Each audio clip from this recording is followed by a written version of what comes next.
Рахмат. Бүтін Қырғызстан фракциясынан. 5-ші микрофонды ачып. Рахмат. Масалиев Бүтін Қырғызстан фракциясы.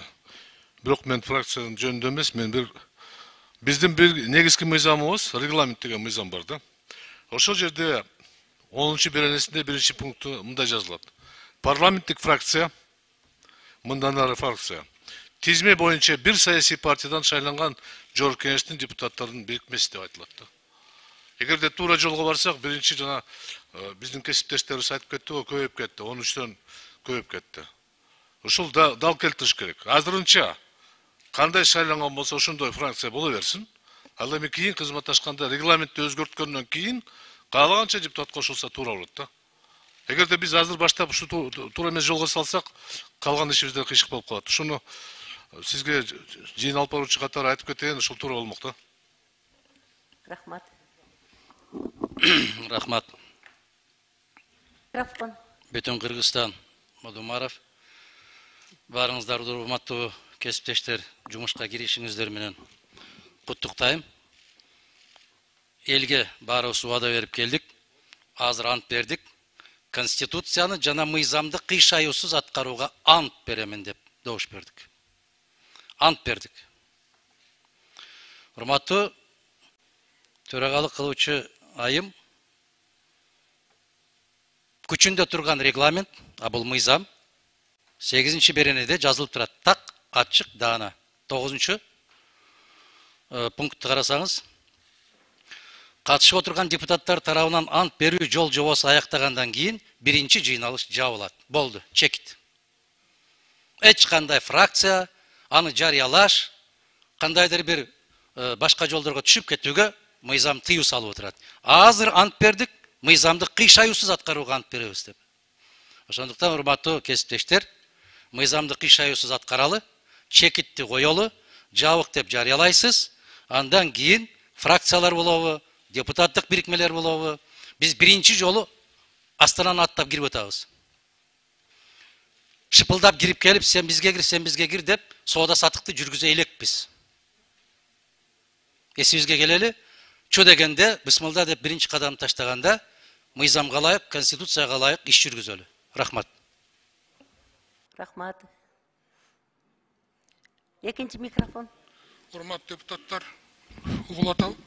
Урмат депутаттар, Марлен Абдурахманович өзүн айтпай калыптыр. Биздин ынтымак фракциясынан Марлен Абдурахманович лидер болуп бекитилди. Рахмат сиздерге.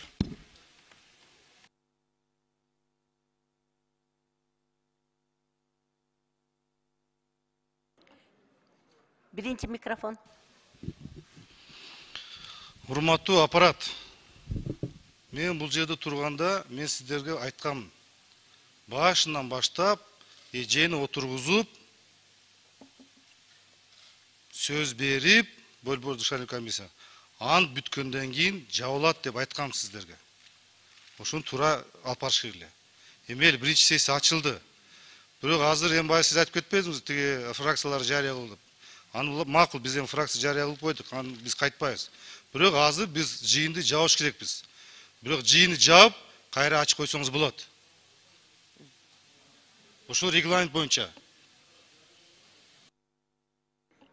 Кимде кандай сунуштар бар?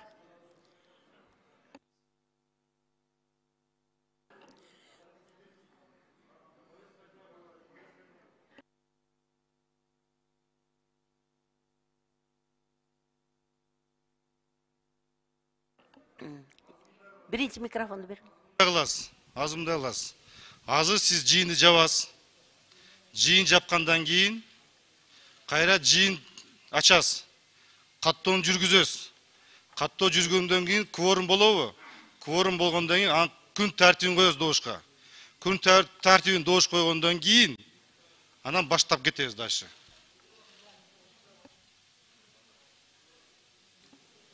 Үчүнчү микрофон. Рахмат, Рахмат, Манас округунан Дастан Жумабеков. Азыр Бак Тергешевич туура менин оюмду айтып кетти. Эгерде азыр депутаттар каршы болбосо, биз биринчи мыйзамда жазылган сессиябыздын ачылышын кылдык. Эми мындан кийинкиси биздики жыйын болуп эсептелет, заседание болуп эсептелет. Ошондуктан сессияны ачтык. Анан заседанияны азыр жаап коюп 1-2 саатка танапис алсак, 1-2 саатка. Анан кийин жыйыныбызды кайра улантсак, регламент жол берет. Анан депутат Масалиев айтып кетти, жанагы топ группалары боюнча конституцияда анан регламентте кандай жазылганын. Мен де кошулам, бирок 76 беренесинде конституцияда так жана так көрсөтүлүп атат. Ошол жерде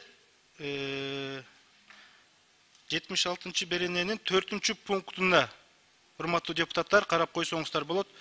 Жогорку кеңештин депутаттары фракцияларга жана депутаттык топторго бирге алыша алат. Демек, баш мыйзамыбыз конституция жооп берип аткандан кийин регламент буга каршы келбеш керек. Менин жеке оюм, регламент каршы келбеш керек.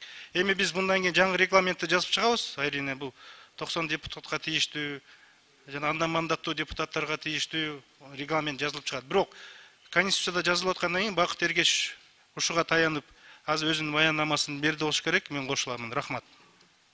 Рахмат. 5-чи микрофон. Урматтуу коллегалар, бүтүн Кыргызстан Модумаров. Мына ушинтип боло берет деп келип ушул жерде отурабыз. Окуганыбызда айтып боло берет. Эч нерсе болбойт. Саат 13:58. Бизде регламент мыйзам күчүнө ээ болуп аткандан кийин, урматтуу кесиптештер, анда мыйзамды өзгөрткүлө. Бул жерде айтпагыла, азыр регламентке кийин киргизип коебуз деп. Мына ушул кийин киргизип коебуз деген кесепетинен Кыргызстан ушундай болуп турат. Анда мына 8-чи берененин 9-чу пунктун жокко чыгаргыла. Андай болбойт. Могул жерде биринчи жолу бири-бири менен көрүшүп аткан депутаттар болуп атат. Мына 6-чы чакырылыштагы депутаттар ушул күнгө чейин созуп келдиңиздер. Мыйзамсыз созуп келдиңиздер. Мына азыр дагы ошол кылыкты баштап атасыңар. Боло берет. Болбойт. Мындан ары карай болбойт. Конституциядан кыйшайбастан кетебиз. Сунуш эмес, мыйзамдын долбоорун, мыйзамдын аткарылышын так жасашыбыз керек. Катышып отурган депутаттар тарабынан ант берүү жол жобосу аныктагандан кийин биринчи жыйналыш жабылат. Бүттү. Чекит коюлуп турат. Жабасыз, жапкандан кийин азыр Алтынбек Турдубаевич айткандай, шашпагыла. Танаписке чыгабыз. Баары бири-бири менен таанышат, табышат. Кээ бир депутаттар иш бөлмөлөрүнө кире элек. Себеп ачкычтарын бербей качып жүргөндөр бар. Иш бөлмөлөрүнө кирсин,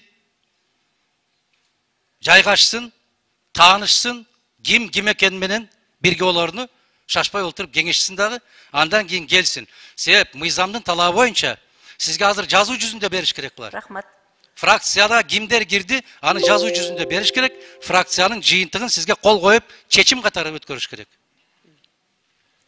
2-чи микрофон. Рахмат. Шарапаткан Мажитовна, азыр ушул депутаттар айтылгандай